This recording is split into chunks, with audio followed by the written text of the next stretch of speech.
Welcome to Master 2255 English Phrasal Verbs, complete course with 150 categories for fluency. This course is your ultimate guide to mastering English phrasal verbs in every context. Today, we're diving into the 105th category, Entrepreneurship and Business, key phrasal verbs for success. These phrasal verbs are essential for anyone starting, running, or growing a business. Let's get started. First up, we have set up. This phrasal verb means to start or establish a business, system, or project. For example, he set up his own online store to sell handmade jewelry. Or, the company was set up in 2010 and has been growing ever since. Next is take off. This phrasal verb means to grow or succeed very quickly, often referring to a business or idea.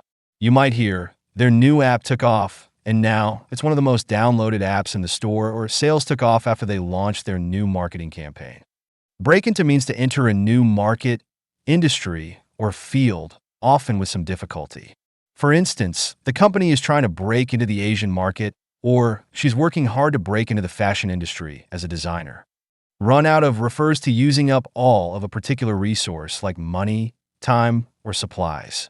You could say, we ran out of funds before we could finish the project, or the store ran out of stock during the holiday shopping rush.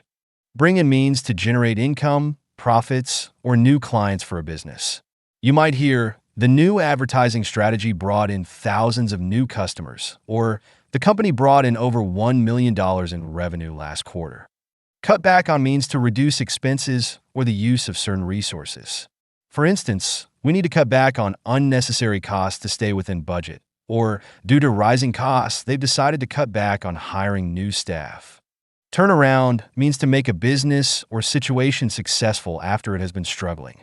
You might hear, the CEO managed to turn around the company in just 1 year, or, after months of losses, they finally turned things around with a new marketing strategy.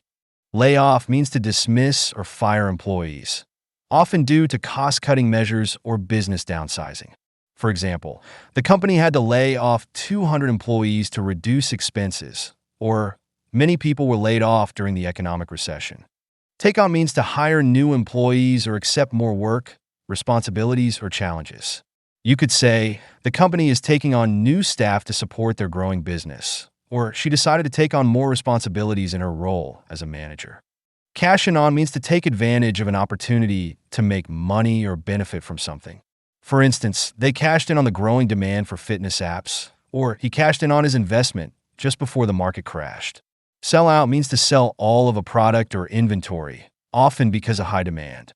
You might hear, the new sneakers sold out within minutes of being released, or tickets for the concert sold out in just 1 hour. Close down means to permanently shut a business, store, or operation. For example, after 20 years in business, the store had to close down due to low sales, or several small businesses closed down during the pandemic.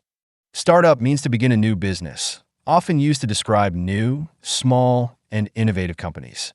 You could say, he started up a tech company focused on AI development, or they're working in a new startup that aims to revolutionize online learning.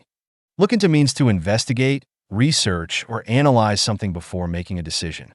For instance, we're looking into potential investors for the new project, or the company is looking into expanding its services to international markets. Finally, pull out means to withdraw from a project, agreement, or investment. For example, the investors pulled out of the deal at the last minute, or they decided to pull out of the joint venture after financial issues arose. These phrasal verbs are essential for entrepreneurs, business owners, and professionals. Practice using them in conversations about business strategy, growth, and financial decisions, and they'll soon become part of your daily vocabulary. Keep practicing, and I'll see you in the next lesson.